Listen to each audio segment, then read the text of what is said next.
Keep out focus on West Asia. The dark days lay ahead in Gaza, quite literally. There is no electricity in the Strip. After the Seoul power plant stopped operating, the unprecedented events of the weekend have changed the lives of millions, both for Palestinians and Israelis alike. We still do not fully understand the magnitude of this new war and its future repercussions. But one thing is clear, this is going to be a long and painful fight for both sides. But 5 days into Israel's war with Hamas, Israeli Prime Minister Benjamin Netanyahu has vowed a mighty revenge against the group that would reverberate for generations to come.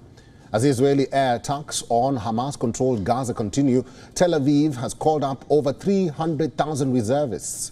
Israel's total siege of Gaza, cutting off all fuel, food and electricity and warning residents to evacuate, has further added to the talk that a ground invasion is imminent on Gaza. Now, according to reports, Israeli Minister of National Security Ben-Gvir has said that invading Gaza has become imminent. He also said that all the residents of Sderot will be armed. While Israel has not officially announced a ground operation in Gaza, long-time observers believe that it is now inevitable. And the last Israel launched a ground assault on Gaza was in 2014. More than 2,000 Palestinians were killed in Israeli ground and air assaults, while at least 73 Israelis, including 67 soldiers, were killed in the 7-week war. Talks of a ground invasion have come amid the sheer scale of the hostage crisis confronting Israel. Hamas has threatened to kill one hostage every time Israel's military bombs target civilians in Gaza without a warning. The group took scores of hostages since storming across the border in a deadly assault that began on Saturday. Moreover, on the domestic front, as the country battles its deadliest attack and Prime Minister Netanyahu comes under fire, a national emergency government has been announced along with a war management cabinet. The joint statement has been released by Prime Minister Benjamin Netanyahu and opposition leader Benny Gantz. The war cabinet would comprise the Prime Minister, Gantz, and the country's defense minister, Yoav Gallant.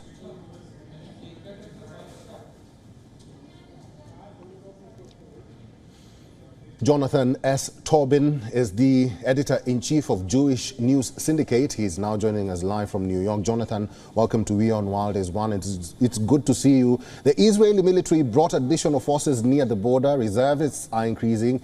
There is speculation that it could be contemplating a ground assault on Gaza. What's the possibility of a ground assault and how could it look like? Well, thank you for having me on. I think a ground assault on Gaza is inevitable simply because of what happened over this past weekend. You know, for the last 17 years, Hamas has controlled Gaza.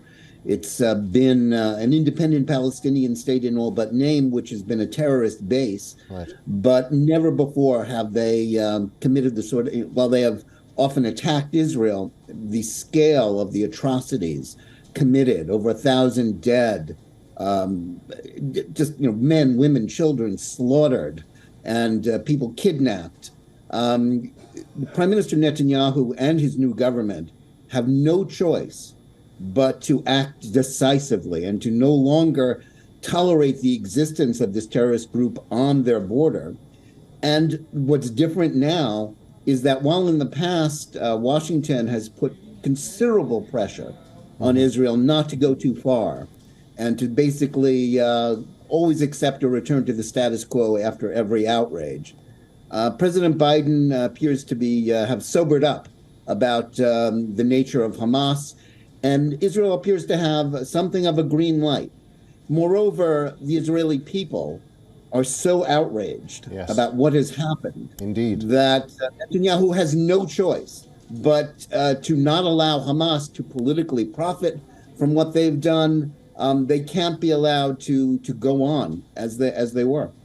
Jonathan, both sides are livid. They are livid. We have to agree on that. There are some critics who argue the ground invasion will be complicated by Gaza's dense population, its complex underground network of tunnels, and the danger it would pose to Israelis, Americans, and others being held hostage. Is there anything else that could make it hard for the Israeli forces? Well, you're absolutely right. It's a very difficult target. Hamas has fortified it. You know, it has an underground warren of tunnels. It's a place where, the bomb shelters are not for the people of Gaza. They're for the bombs and the people launching the bombs, the terrorists.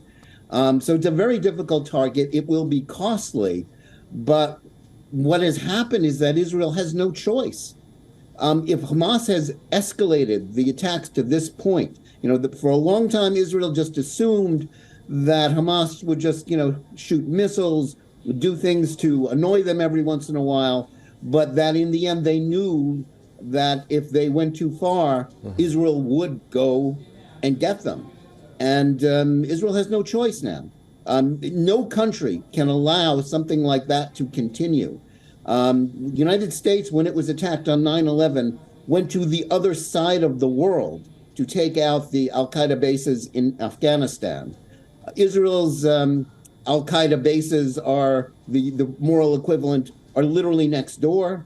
And so it must not allow. Right. Basically, Hamas is hoping it will profit from this. It will survive and therefore claim a victory. This Israeli government, no Israeli government, no matter who was heading it, could allow a terrorist group to claim that. I don't think any sovereign government could be expected to allow that. All right, I've been talking to Jonathan S. Tobin, is the editor-in-chief of Jewish News Syndicate. Jonathan, thank you for talking to WION World is One today. Thank you. WION is now available in your country. Download the app now and get all the news on the move.